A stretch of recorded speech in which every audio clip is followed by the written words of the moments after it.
The CEO and the 7-year-old. Shut up and don't say a word. The high-pitched voice cut through the parking lot silence like a knife. Jonathan Miller, CEO of Miller Industries, froze outside his black BMW. The order had come from inside the car itself. A 7-year-old black girl huddled in the back seat, eyes wide with fear. "They're listening," she whispered, pointing to the corporate building. "Your partner and his blonde wife. They said you'd be here now." Jonathan had built Miller Industries from scratch into a $200 million technology company. He'd trusted his partner Marcus Williams for 15 years and executive assistant Diana Foster for a decade. "How did you get into my car?" he asked quietly, sliding into the driver's seat. "The cleaning lady left it open. I hid because I saw them talking about you upstairs. They said tomorrow you won't be the owner of anything anymore." Jonathan's blood ran cold. Tomorrow was the meeting with Japanese investors for a $400 million merger, a meeting Marcus and Diana had organized. "What else did you hear?" "That you're very stupid and you're going to sign papers without reading them." The blonde woman laughed and said, "The day after tomorrow, you'll have to look for another job." The girl shrank back. "They said nasty things about you." "What's your name?" "Jasmine. And yours is Jonathan Miller because I heard them say it 1,000 times. Are you going to turn me into the police?" For the first time in weeks, Jonathan smiled genuinely. "No, Jasmine. You may have saved everything I've built in my life." As he drove away, Jonathan formulated a plan. But why would a 7-year-old risk everything to save a stranger? "Did they say anything else?" Jonathan asked as they drove through quiet streets. "The blonde woman said you trust them like an obedient little dog, and that tomorrow you'll find out little dogs sometimes bite their owners." The casual cruelty hit Jonathan hard. "Where do you live, Jasmine?" "Nowhere in particular. Sometimes at the shelter, sometimes on the street." "Why did you tell me? You don't even know me." Jasmine's eyes flashed with wisdom beyond her years. "Because I know what it's like when people think you're invisible. They talked about you like you're stupid, like you're nothing. My grandma always said, when you see someone getting stepped on and you can help, you help." At a diner, Jonathan's phone vibrated. "Marcus. Ready for tomorrow, buddy. The Japanese are going to love our proposal. You're going to retire rich." Jasmine laughed softly. "He's got some nerve, lying to your face." Diana's message arrived. "Jonathan, I've reviewed the final contracts.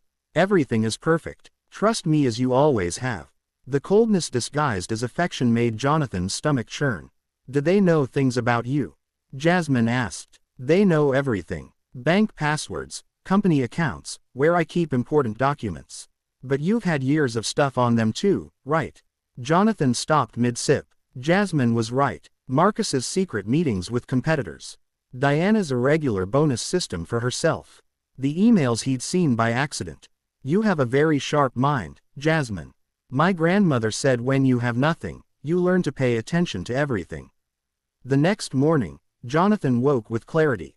His phone showed Diana's message from 5 a.m. "Good morning, boss.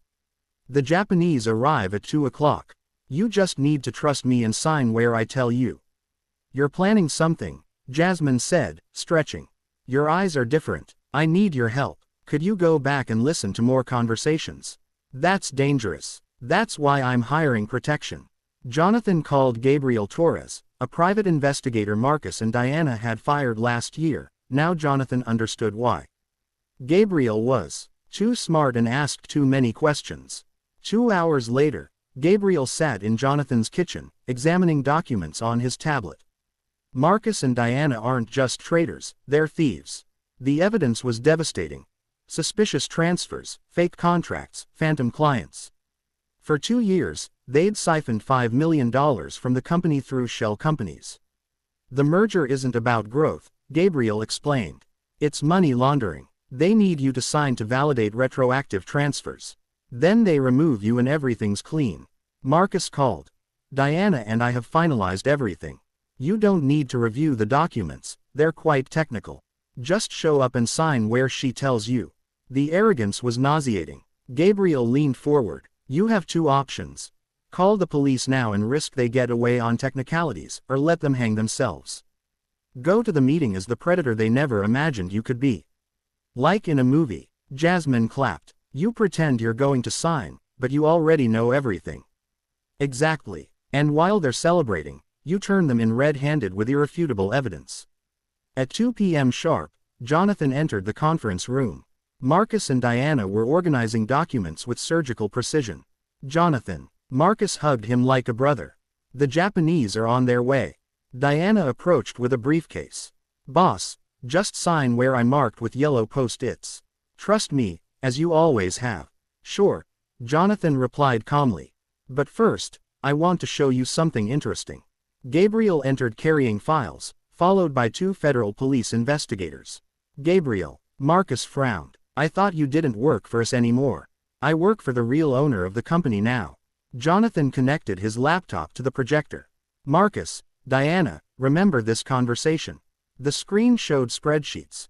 $5,300,000 embezzled in 2 years. Photographs of Marcus at offshore banks.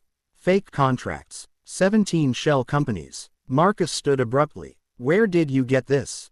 This is private. Marcus, do you think I built a $200 million company without learning to protect my interests? Diana's hands trembled. Jonathan, you're misunderstanding. These have legal explanations. Gabriel placed envelopes before the investigators. Here are recordings of them planning the fraudulent merger. And confessions from 3 phantom clients ready to testify. You can't prove anything. Marcus shouted. Marcus, do you remember Jasmine? Who the hell is Jasmine?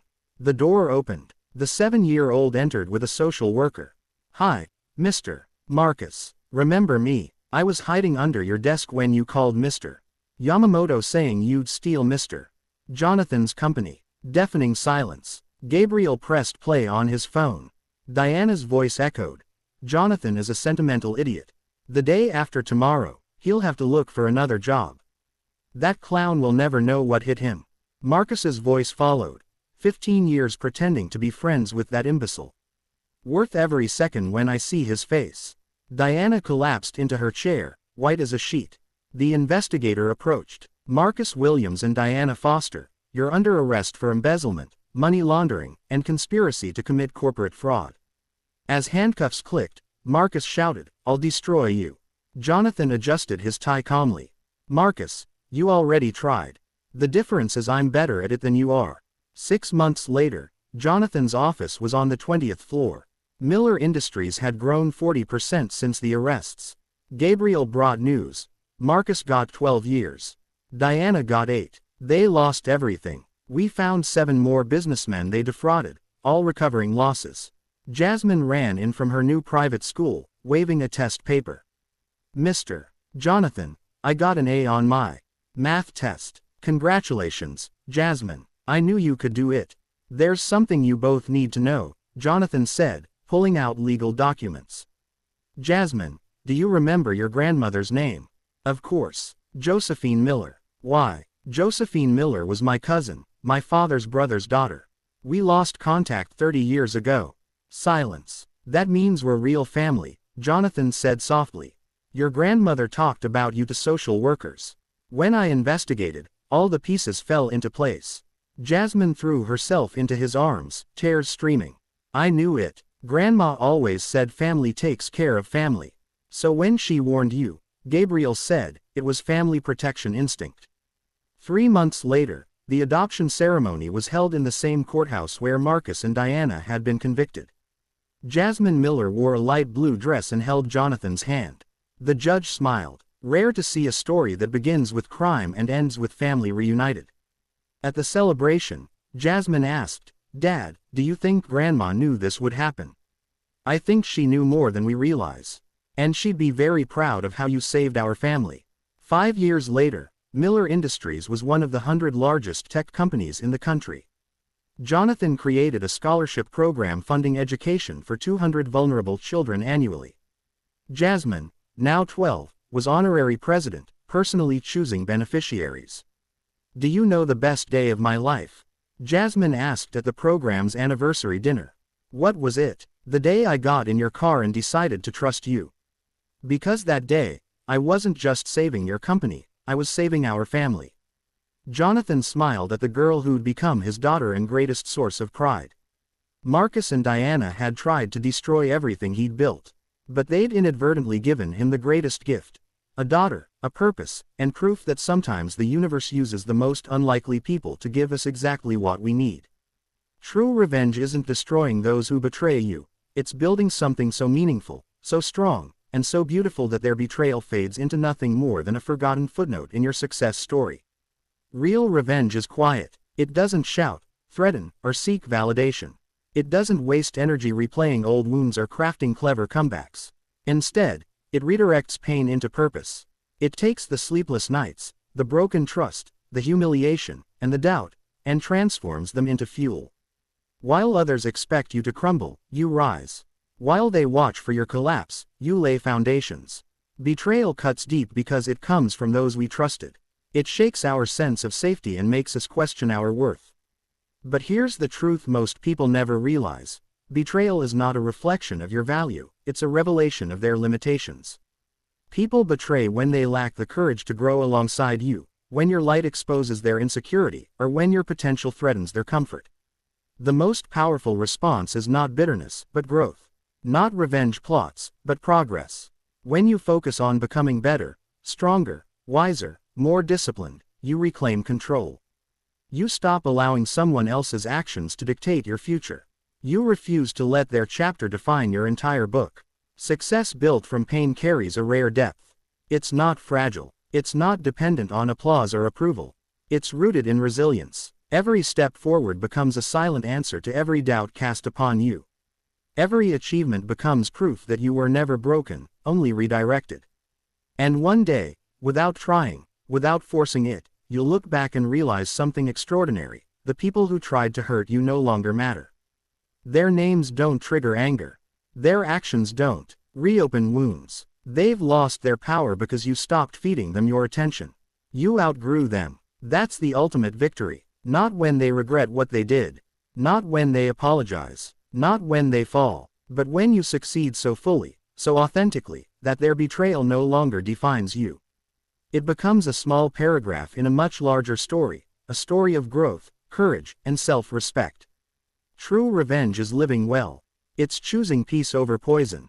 It's building a life so aligned with your values that no betrayal can shake it. And when your success stands tall, earned, honest, and unshakable, the silence will speak louder than any confrontation ever could.